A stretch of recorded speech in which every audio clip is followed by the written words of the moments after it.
Assalamualaikum warahmatullahi wabarakatuh. A'udzu billahi minasy syaithanir rajim. Bismillahirrahmanirrahim. Alhamdulillahi rabbil alamin.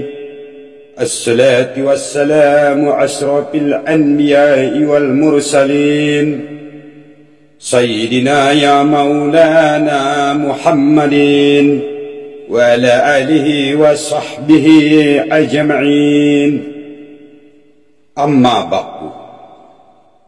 Para ulama yang sangat saya muliakan, hadirin dan hadirat yang sangat saya cintai dan yang sangat saya sayangi, pada sekalian pendengar rahimakumullah dimanapun Anda berada yang sangat saya muliakan.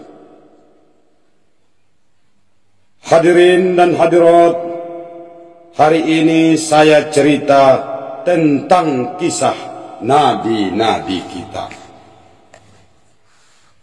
Segala puji bagi Allah, Tuhan seluruh alam.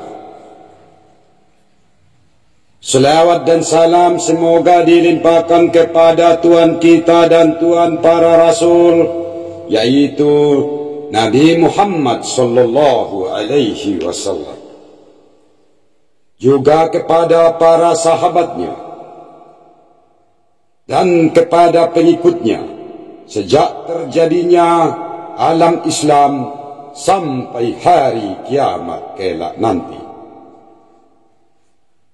Kajian ini menyebutkan kisah-kisah para nabi dan segala peristiwa yang terjadi pada Bani Israel pada zaman jahiliyah, hingga masa kelahiran nabi kita, nabi besar Nabi Muhammad sallallahu alaihi wasallam. Kajian ini diberi nama Tariqah Al-Anbiya, ditulis oleh Al-Khatib Al-Baghdadi. Tariqah para nabi sebagainya terdapat di dalam Al-Quran. Adapun detail-detail dan eksplorasi lebih luasnya terdapat dalam kabar-kabar atau berita-berita dari agama-agama lain,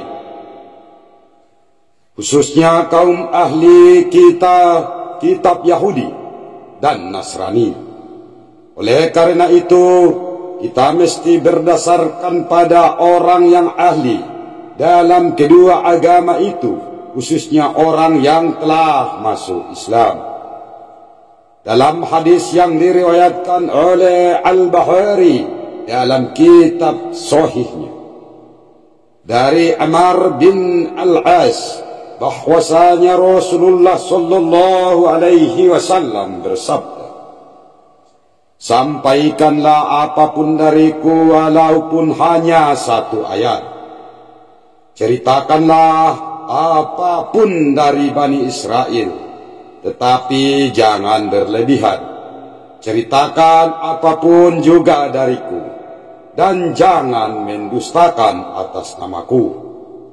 Siapa saja yang mendustakan atas namaku secara sengaja, dipersiapkanlah tempatnya di neraka."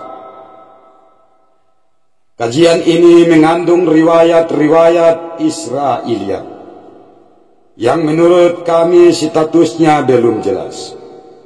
Kami tidak memiliki riwayat lain baik yang membenarkan maupun yang mendustakannya, sehingga boleh meriwayatkannya sebagai iktibar atau pelajaran. Adapun riwayat-riwayat yang menurut syariat kita jelas kebenarannya, sudah pasti kami menerima. Adapun riwayat-riwayat yang menurut syariat kita jelas kebatilannya, kami menolaknya dan tidak boleh meriwayatkannya kecuali dengan tujuan untuk menjelaskan kemunkaran dan kebatilannya. Di antara orang pertama yang menukil riwayat-riwayat Israiliyat adalah Abdullah bin Salam, 40 Hijriah. Dan seperti sudah kita ketahui bersama, dalam Islam kabar-kabar tentang para nabi dan agama-agama sawami di masa lalu. Sebelum Islam sudah sangat populer, Nabi sendiri tahu banyak kabar-kabar tersebut.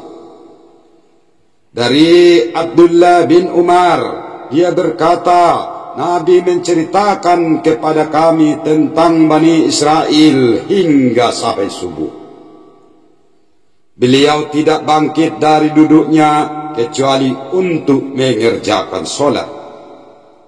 Setelah Allah mencukupkan kita semua dengan syariat Nabi Muhammad sallallahu alaihi wasallam dan dengan kitabnya Al-Quranil Karim, kita campakkan riwayat-riwayat Israiliyat yang masing-masing simpang siur, kontradiktif, dusta, palsu, serta telah diubah dan diganti. Setelah semua itu dinaskahkan, dihapus, dan diganti, kita hanya menggunakan riwayat-riwayat yang telah dijelaskan oleh para nabi, disarah dan diterangkan oleh para ulama yang mengetahui betul persoalan tersebut. Seperti dikatakan oleh Ali bin Abi Thalib, Kitabullah Al-Quranul Karim mengandung kabar umat sebelum kalian, berita umat setelah kalian, dan hukum di antara kalian yang berbeda. Siapa saja yang meninggalkannya, niscaya Allah akan menghancurkannya. Dan siapa yang mencari petunjuk dari selainnya, niscaya Allah akan menyengsarakannya. Mari kita masuk ke kajian kisah Nabi Adam alaihi salam. Ketika Allah berkehendak untuk menciptakan Adam, Dia mewahyukan kepada bumi, sesungguhnya aku berkehendak untuk menciptakan makhluk yang berasal darimu. Di antara mereka ada yang taat kepadaku, dan di antara mereka ada yang durhaka kepadaku. Barang siapa yang taat kepadaku, maka aku akan masukkan ke dalam surgaku. Barang siapa yang durhaka kepadaku, maka aku akan masukkan ke dalam nerakaku. Lalu bumi menangis hingga mata air menyembur sampai hari kiamat kelak nanti. Kemudian Allah memerintahkan Jibril untuk membawakan segenggam tanah. Bumi bersumpah kepada Allah agar tidak segenggam tanah sebutir pun yang dibawa menjadi bagian untuk bakaran untuk api neraka. Jibril pulang tanpa membawa tanah sedikit pun. Kemudian Allah memerintahkan Mikail untuk melakukan itu. Setelah itu malaikat Israfil, keduanya pulang tanpa membawa tanah apapun. Kemudian Allah memerintahkan Israel untuk melakukannya. Tanpa memperhatikannya sebaginya, Israel mengambil dan membawanya kepada Allah. Lalu Allah berfirman, engkau cocok untuk mencabut ruh, kata Allah kepada malaikat Israel. Lalu Tuhan memberinya nama malaikat maut, ataupun biar akrab disapa malaikat pencabut nyawa. Iblis menginjak tanah bumi. Nafsu diciptakan dari tanah yang diinjak iblis, sehingga menjadi watak manusia. Adapun tanah yang tidak terkena injakan iblis menjadi asal para nabi dan para wali. Kemudian tanah itu dicampur lumpur, lalu dibiarkan selama 40 tahun. Sebagai lumpur yang lengket. Kemudian ia dibiarkan selama 40 tahun sebagai tanah kering seperti tembikar, agar diketahui bahwa ia diciptakan secara sengaja dan menurut kuasa Allah Subhanahu wa ta'ala, bukan secara alami ataupun dan tipuan. Kemudian dia menjadikannya sebagai jasad dan meletakkannya di antara Mekah dan Taif selama 40 tahun. Diriwayatkan jasad Adam dihujani air kesedihan selama 40 tahun. Kemudian ia dihujani kesenangan selama 1 tahun. Oleh karena itu, anak cucunya banyak yang bersedih. Ruh Allah yang pertama kali ditiupkan olehnya adalah di otak Adam. Lalu ia berputar di sana selama 1 tahun. Kemudian ia turun ke anggota-anggota tubuhnya.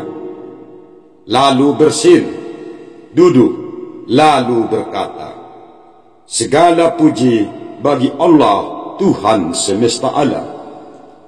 Allah menjawab, "Semoga Allah merahmatimu." Kemudian Allah memerintahkan untuk mendirikan kemah dan memerintahkan para malaikat untuk bersujud kepada Nabi Adam. Mereka pun bersujud kecuali iblis. Setelah itu dia memasukkannya kembali ke dalam surga. Dia berada di sana sehingga memakan buah pohon, yaitu buah pohon holly. Setelah dimakannya buah holly, dikeluarkanlah dirinya, lalu turun ke bumi hingga meninggal dunia, lalu kemah itu diangkat ke langit. Diriwayatkan kemah itu berada di langit ke-7. Itu adalah bait, rumah yang disebutkan Allah dalam firman-Nya. Dan demi Baitul Ma'mur. Kisah Ad-Sur.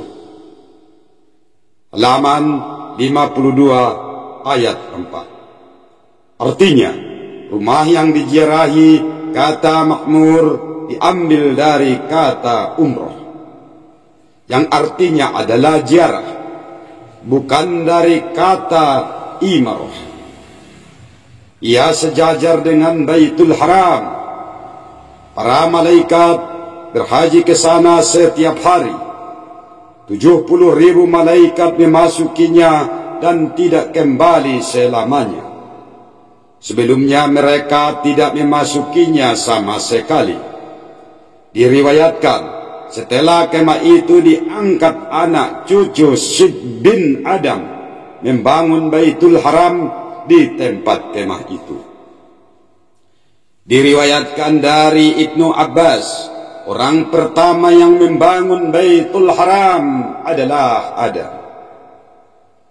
Setelah itu dan setelah Adam bertobat, diriwayatkan Allah memerintahkan Adam untuk tinggal di Mekah.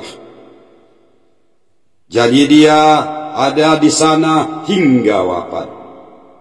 Dalam riwayat lain, Allah memerintahkannya untuk pulang ke tanah India. Lalu dia dan Hawa pulang.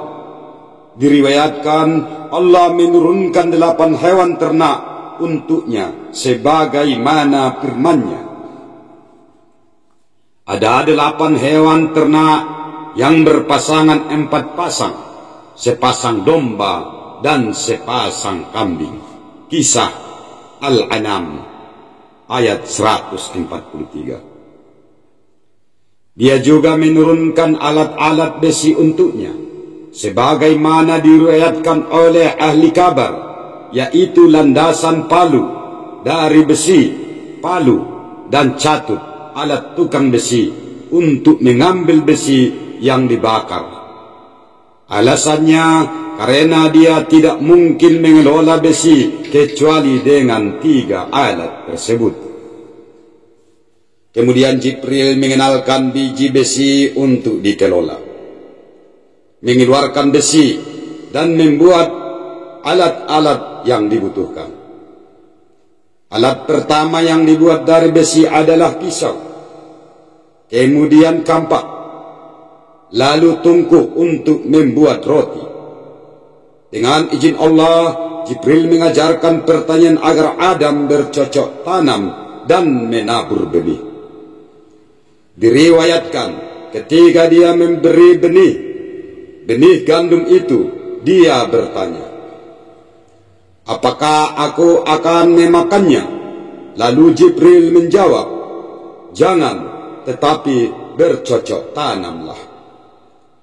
Setelah dia bercocok tanam dan tumbuh, dia bertanya lagi, apakah aku akan memakannya yang masih hijau? Lalu Jibril menjawab, jangan, sebelum tangkainya keluar. Lalu Adam bertanya lagi, apakah aku akan memakannya? Jibril menjawab, jangan. Setelah Adam memanennya, dia berkata kembali, apakah aku akan memakannya? Jibril menjawab, jangan.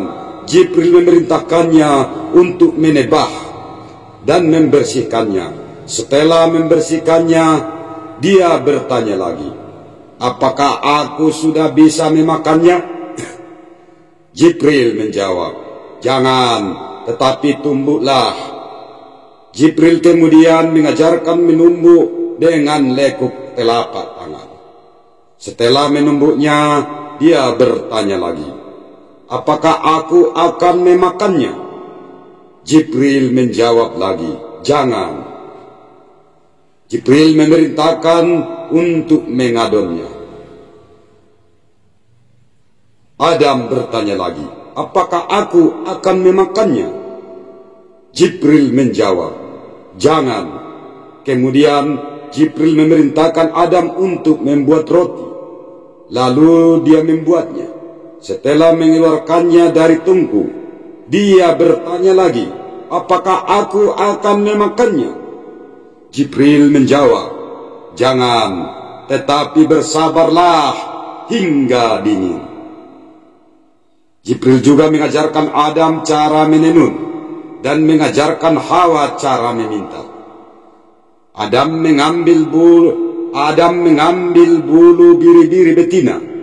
Hawa memintal, Adam menenun hingga dia bisa membuat jubah dari wol untuk dirinya sendiri dan gamis serta kerudung dari wol untuk Siti Hawa.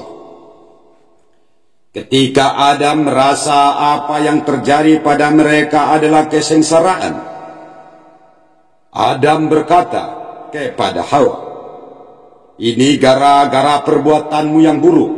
Allah berfirman kepada kami, maka sekali-kali jangan sampai dia iblis mengeluarkan kalian berdua dari surga.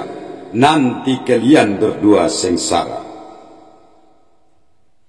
Kisah Tahaha, halaman 20 ayat 117. Karena kamu, kita mesti menghadapi kesengsaraan seperti ini. Kedudukan dan waktu perjanjian. Sebagian ahli kabar berkata bahwa ketika Allah memasukkan ruh ke Nabi Adam, dia mengeluarkan keturunannya dari sulbinya, mengambil janji mereka, lalu mengembalikan mereka ke sulbinya dan mengembalikannya ke surga. Mereka menyebutkan bahwa Hawa melahirkan 2 anak kembar di dalam surga, yaitu Qabil dan Iklimah.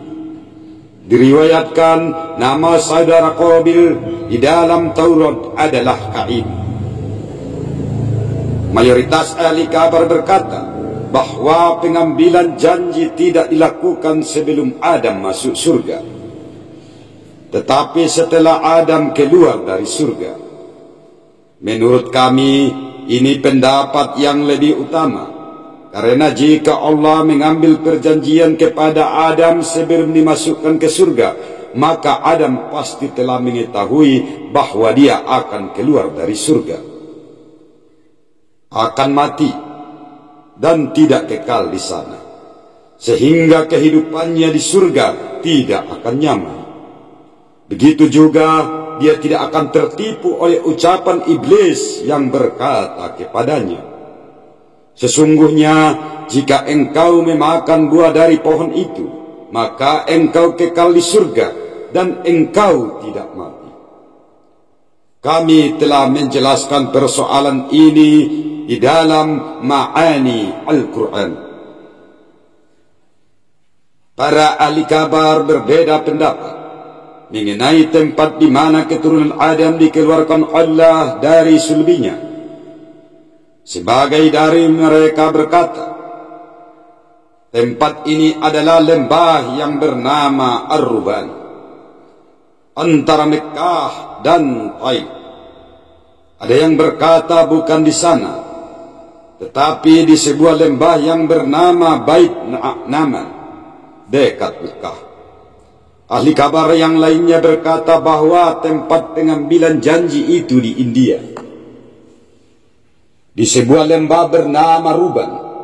Mereka berkata, Allah memperlihatkan cahaya kepada Adam, lalu dia mengikuti cahaya itu hingga sampai di tempat tersebut dan tidur di sana. Pada saat dia tertidur, Allah mengeluarkan keturunannya dari sulbinya. Ibnu Abbas berkata, tempat pengambilan perjanjian adalah di antara Mekah dan Taif. Allah berfirman, dan ingatlah ketika Tuhanmu mengeluarkan dari sulbi tulang belakang anak cucu Adam keturunan mereka. Kisah Al-Arab halaman 7 ayat 172. Ibnu Abbas berkata, Allah mengusap punggung Nabi Adam, lalu mengeluarkan semua yang akan ada berasal darinya, dari sulbinya hingga hari kiamat. Menurut saya, pendapat Ibnu Abbas itu tidak bermaksud bahwa Allah menyentuhnya. Maha tinggi Allah dari hal itu. Yang dia maksud adalah bahwa Allah mengeluarkan keturunannya dari sulbinya dengan cara yang halus agar tidak membahayakan dan tidak menyakitinya. Sebagaimana orang yang mengusap punggung manusia dengan usapan yang lemah lembut. Setelah dikeluarkan, mereka seperti kerumunan semut kecil-kecil. Ada yang menyatakannya wujudnya sangat kecil banget, sedangkan bentuknya sudah berupa bentuk manusia. Diriwayatkan dari Abu Musa Al-Asri, dia berkata bahwa Rasulullah bersabda, ketika Allah menciptakan Adam dan menurunkannya ke bumi, dia berfirman, wahai Adam.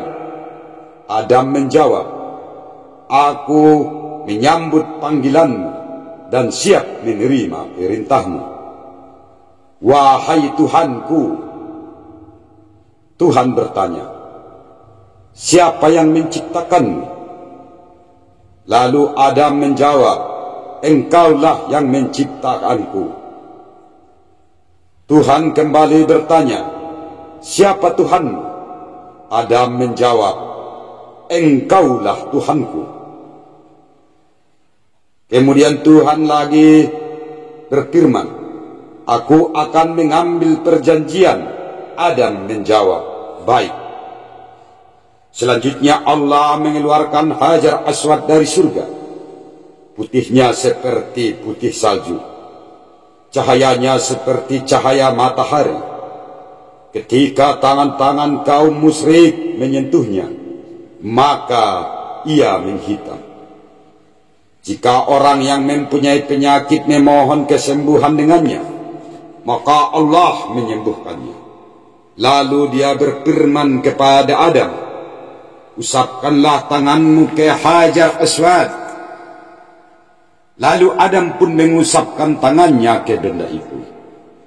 Allah berfirman, bersujudlah kepadaku, jika engkau termasuk orang-orang yang bersungguh-sungguh.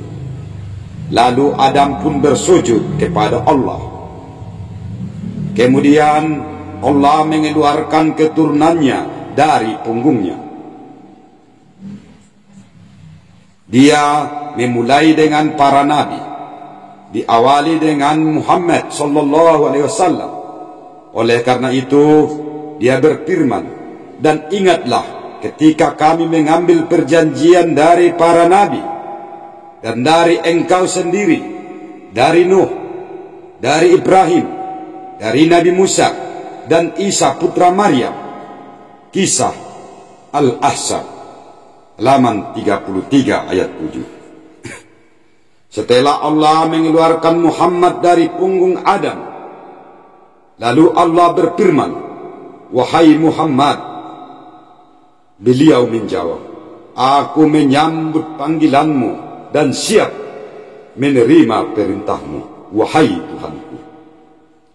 Lalu Tuhan bertanya, siapa yang menciptakanmu? Beliau menjawab, engkau yang menciptakanku. Tuhan bertanya, siapa Tuhanmu? Nabi menjawab, engkaulah Tuhanku. Tuhan kemudian berfirman, bersujudlah kepadaku, jika engkau termasuk orang-orang yang bersungguh-sungguh. Lalu Nabi pun bersujud kepada Allah. Allah berfirman, aku akan mengambil perjanjian. Beliau menjawab, silahkan. Allah berfirman, usapkanlah tanganmu ke Hajar Aswad. Beliau pun mengusapkan tangannya ke batu itu. Kemudian Allah mengeluarkan para nabi dari sulbi beliau. Dan Allah berfirman kepada mereka, wahai para nabiku dan para rasulku. Para nabi menjawab, kami menyambut panggilanmu dan siap menerima perintahmu, wahai Tuhan kami. Tuhan bertanya, siapa yang menciptakan kalian? Lalu semua mereka menjawab, engkau yang menciptakan kami. Tuhan bertanya, siapa Tuhan kalian? Mereka menjawab, engkaulah Tuhan kami.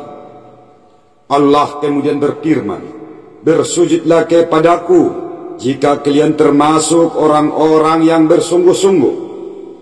Mereka pun bersujud kepada Allah. Lalu Allah berfirman, aku akan mengambil perjanjian kepada kalian. Mereka menjawab, ya. Allah berfirman, usapkanlah tangan kalian ke Hajar Aswad. Mereka pun mengusapkan tangannya ke Hajar Aswad. Lalu Allah berfirman, ini adalah Rasulku Muhammad. Aku mengutus beliau pada akhir zaman, agar kalian bisa menemukan di dalam kitab-kitab yang akan kuturunkan kepada kalian. Kalian beriman kepada beliau dan kalian menolong beliau. Lalu mereka menjawab, kami laksanakan.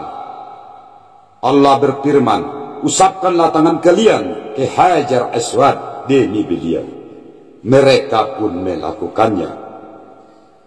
Itu adalah maksud dari firman Allah. Dan ingatlah, ketika Allah mengambil perjanjian dari para nabi, manakala aku memberikan kitab dan hikmah kepada kalian, lalu datanglah kepada kalian seorang rasul yang membenarkan apa yang ada pada kalian. Niscaya kalian akan sungguh-sungguh beriman kepada beliau dan menolong beliau. Allah berfirman, apakah kalian setuju dan menerima perjanjian denganku atas yang demikian itu? Lalu mereka menjawab, kami setuju. Allah berfirman, kalau begitu bersaksilah kalian para nabi, dan aku menjadi saksi bersama kalian bahwa beliau adalah Rasulku. Kisah Ali Imran.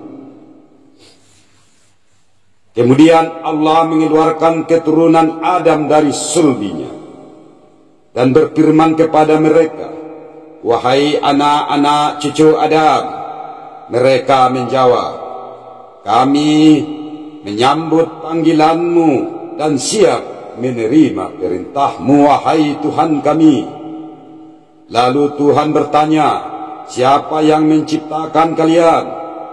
Mereka menjawab, Engkau yang menciptakan kami. Lalu Allah berfirman, bukankah aku adalah Tuhan kalian? Mereka menjawab, ya, Engkau Tuhan kami. Mereka mengakuinya sebagai Tuhan. Tuhan berfirman, bersujudlah kepadaku jika kalian termasuk orang-orang yang bersungguh-sungguh. Mereka pun bersujud kepada Allah, kecuali orang-orang kafir dan orang-orang munafik. Dalam sulbi mereka ada semacam tanduk yang membuat mereka tidak mampu bersujud. Allah berfirman, aku akan mengambil perjanjian kepada kalian. Mereka menjawab, ya. Allah berfirman, usapkanlah tangan kalian ke Hajar Aswad. Lalu mereka mengusapkan tangannya ke Hajar Aswad, ke batu hitam itu. Kemudian Allah berfirman, wahai Adam, angkat kepalamu dan lihatlah. Lalu Adam melihat keturunannya sesuai rupa mereka. Lalu dia melihat para nabi seperti lampu-lampu bersinar terang. Melihat orang-orang yang berilmu seperti planet-planet yang berkilauan. Melihat orang-orang yang mempunyai buku catatan amal di tangan kanan seperti putihnya telur. Melihat orang-orang yang mempunyai buku catatan amalan hitam di tangan kiri seperti hitamnya terang. Melihat di antara mereka ada yang kaya, ada yang fakir, ada yang kuat, ada yang lemah, ada yang sehat, ada yang sakit, ada yang mukmin dan ada yang kafir. Lalu Adam bertanya, wahai Tuhanku, siapa mereka? Allah menjawab, mereka adalah keturunanmu. Adam bertanya, siapa mereka yang seperti lampu-lampu? Tuhan menjawab, mereka adalah para nabi termasuk keturunanmu. Adam bertanya lagi, siapa mereka yang seperti planet-planet berkilauan? Tuhan menjawab, mereka adalah orang-orang yang berilmu termasuk keturunanmu dan para pewaris para nabi. Adam bertanya lagi, siapa mereka yang seperti putihnya telur? Tuhan menjawab, mereka adalah orang-orang yang mempunyai catatan amal di tangan kanan. Aku menciptakan mereka sebagai orang-orang berbahagia termasuk keturunanmu. Adam bertanya lagi, siapa mereka yang seperti hitamnya terang? Lalu Allah menjawab, mereka adalah orang-orang yang mempunyai catatan amal di tangan kiri. Aku menciptakan mereka sebagai orang-orang sengsara, termasuk keturunanmu.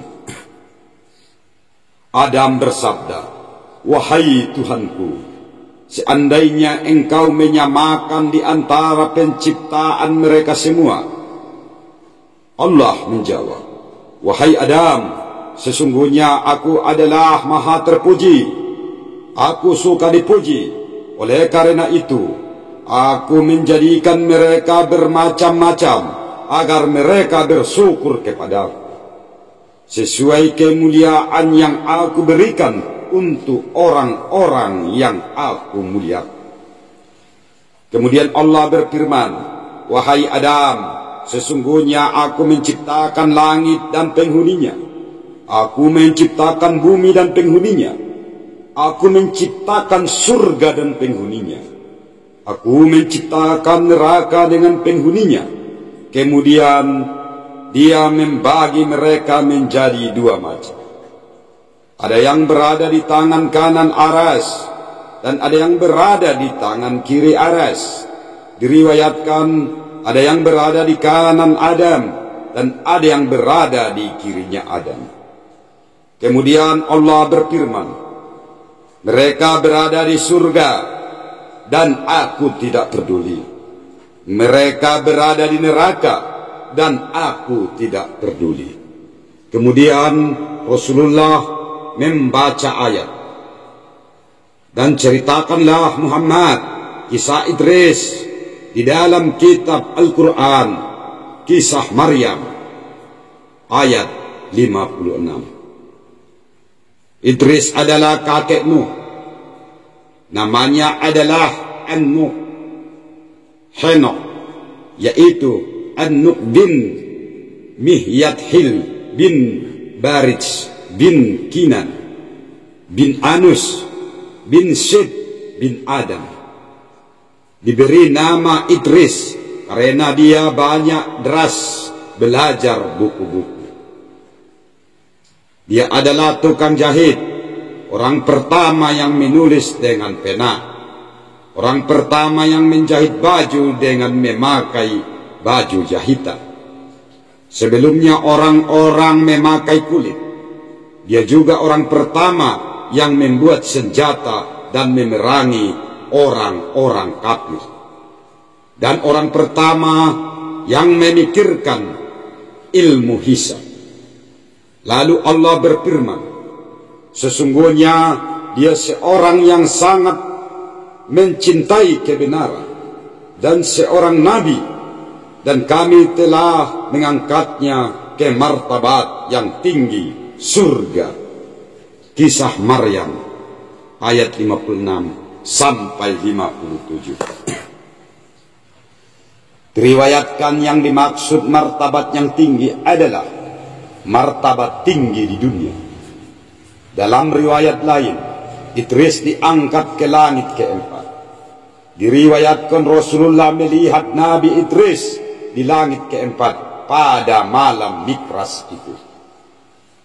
Penyebab Idris diangkat ke langit, sebagaimana diceritakan Ka'ab dan yang lainnya. Suatu hari Idris melakukan sebuah perjalanan untuk sesuatu keperluan. Lalu dia terkena sinar matahari dan berdoa, wahai Tuhan, aku berjalan satu hari, lalu bagaimana dengan orang yang diterpa sinar matahari selama perjalanan 500 tahun pada dalam satu hari? Ya Allah, ringankanlah panas dan bebannya. Pagi harinya, ketika malaikat merasakan ringannya panas matahari, tidak seperti biasanya. Malaikat itu bertanya, wahai Tuhan, apa yang telah engkau putuskan tentang hal ini? Tuhan menjawab, sesungguhnya hambaku Idris memohon kepada aku untuk meringankan panas dan beban matahari darimu.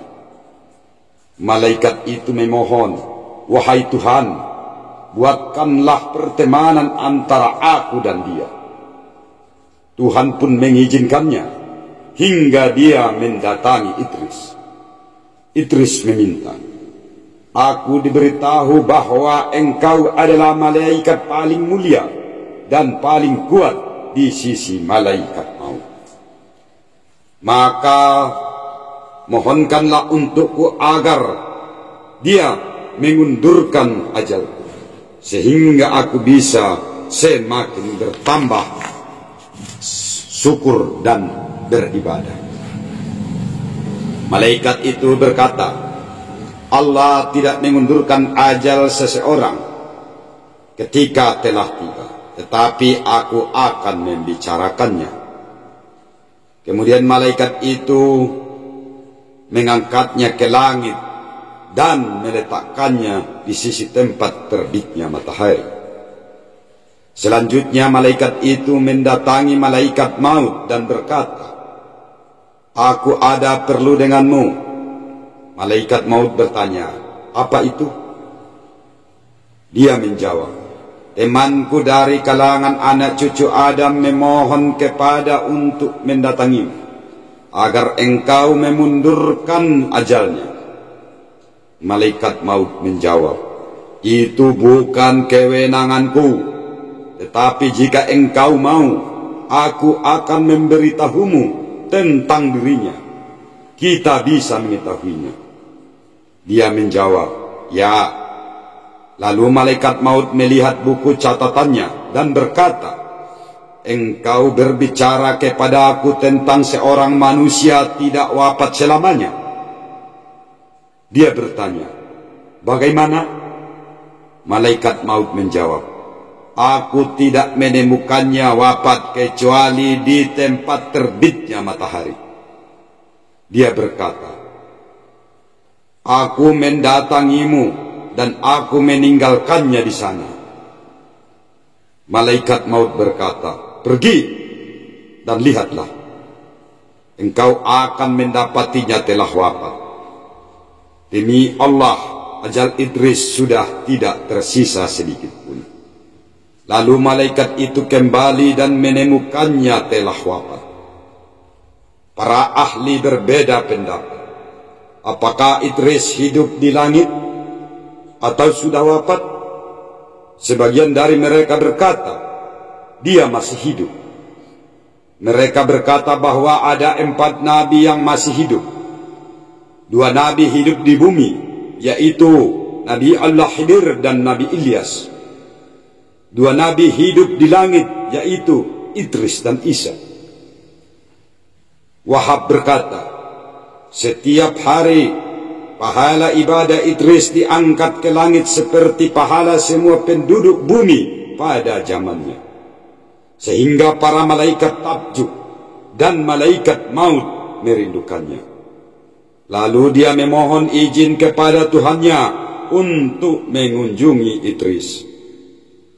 Tuhan pun mengabulkannya. Malaikat maut mengunjunginya dalam rupa manusia. Idris bisa berpuasa sepanjang tahun. Jadi malaikat maut mendatanginya pada waktu dia berbuka. Idris mengajak untuk makan, tetapi dia tidak mau. Idris melakukan hal itu selama 3 hari. Lalu Idris mencurigainya. Pada malam ketiga, Idris bertanya, "Aku ingin mengetahui siapa engkau sebenarnya." Lalu dia menjawab, "Aku adalah malaikat maut. Aku memohon izin kepada Tuhanku untuk bersahabat denganmu." Idris berkata, "Aku memiliki keperluan denganmu." Malaikat maut bertanya, "Apa itu?" Idris berkata, "Cabutlah ruhku." Lalu Allah mewahyukan kepada malaikat maut, "Cabutlah ruhnya." Malaikat maut itu pun mencabut ruhnya. Beberapa saat kemudian Allah mengembalikan ruhnya. Malaikat maut bertanya, "Apa tujuanmu memintaku mencabut ruhmu?" Idris menjawab, "Agar aku bisa merasakan beratnya kematian, sehingga aku bisa lebih maksimal mempersiapkan diri di kemudian hari." Idris berkata, "Aku mempunyai keperluan lain denganmu." Malaikat maut bertanya, "Apa itu?" Idris menjawab, "Angkat aku ke langit. Aku ingin melihat surga dan neraka." Allah pun mengizinkan untuk mengangkatnya. Ketika dia sudah dekat dengan neraka, dia berkata, Aku mempunyai keperluan lain denganmu.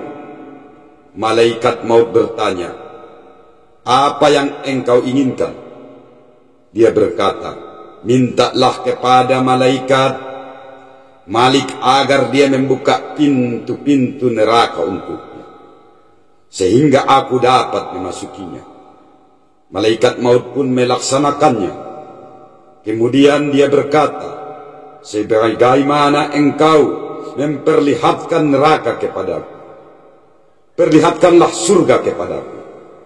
Lalu dia berangkat ke surga, meminta agar pintunya dibuka. Lalu dia masuk ke dalamnya. Beberapa waktu kemudian, malaikat maut berkata, keluarlah engkau, keluarlah untuk kembali ke tempat asalmu. Lalu Idris bergantung kepada sebuah pohon dan berkata, aku tidak akan keluar dari surga. Maka Allah mengutus hakim untuk memutuskan masalah mereka berdua. Hakim itu bertanya, kenapa engkau tidak mau keluar? Idris menjawab, karena Allah berfirman, setiap yang bernyawa akan merasakan mati. Kisah Ali Imran ayat 185. Aku sudah merasakannya. Allah juga berfirman, dan tidak ada seorang pun di antara kalian yang akan tidak mendatanginya. Neraka. Kisah Maryam ayat 71. Aku sudah mendatanginya. Allah juga berfirman, dan mereka tidak akan dikeluarkan darinya surga. Al-Hijr ayat 48. Maka aku tidak akan keluar. Allah pun mewahyukan kepada malaikat maut, dia masuk surga hanya dengan izinku, hanya dengan perintahku. Dia tidak keluar dari sana, maka dia hidup di sana. Itulah tafsir dari firman Allah, dan kami telah mengangkatnya ke martabat yang tinggi. Kisah Maryam ayat 57. Ketika turun hujan, kerang naik ke permukaan laut dan membuka mulutnya. Air hujan yang terjatuh ke dalamnya menjadi permata. Ad-Hahhak berkata, bumi itu awalnya hijau dan mengagumkan. Setiap kali anak cucu Adam mendatanginya, pohon-pohon di situ memberikannya buah. Air laut segar, singa juga tidak menyerang sapi dan kambing.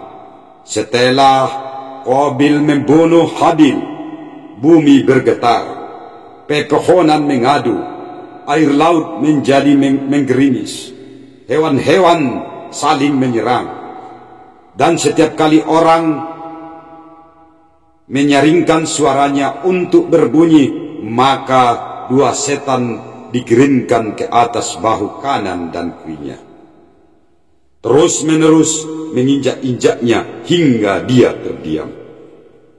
Rasulullah sallallahu alaihi wasallam bersabda, para nabi tidak hancur. Anak-anak Adam mengelilingi ayah mereka, menghormatinya. Mereka tidak membiarkan anak Qabil mendekatinya. Adam menetapkan demikian bagi mereka.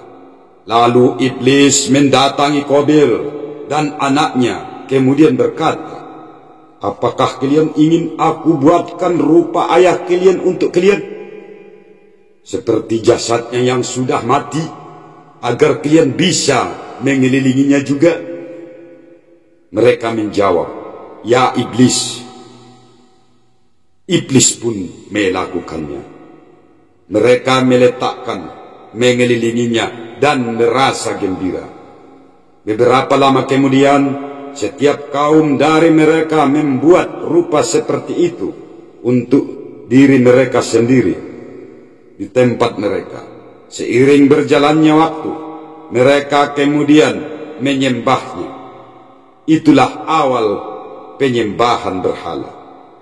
Riwayat lain menyatakan tidak demikian ceritanya, tetapi di antara Adam dan Idris dan kaum-kaum yang saleh, dan doa mereka dikabulkan. Mereka adalah Wad, Suwa, Yagus, Ya'uq, dan Nasir.